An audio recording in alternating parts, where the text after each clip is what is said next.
A very good evening and welcome to tonight's edition of Talk of the Town. You're joining me, Devi Paldano, and we have a whole line of stories lined up for you today for today's Talk of the Town. Let's take a look at them. A new strain of the COVID-19 pandemic was found in the United Kingdom over the past few weeks.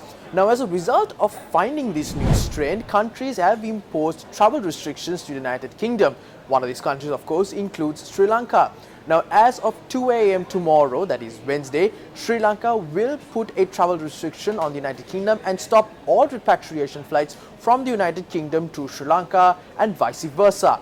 Now, this is done in order to stop the spread of the possible spread of that new strain of the COVID-19 pandemic here in Sri Lanka.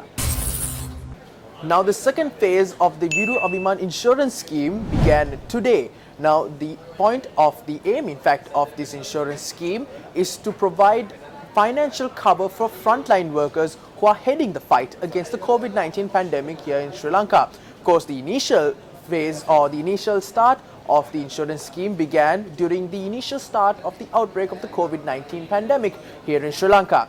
Now, as a result of the death of COVID-19, the insurance scheme is said to provide a compensation of 100,000 rupees or 1,000 rupees in case of hospitalization. Of course, a substantial fee will also be provided if the healthline worker or the frontline worker is in fact hospitalized for a maximum of 90 days.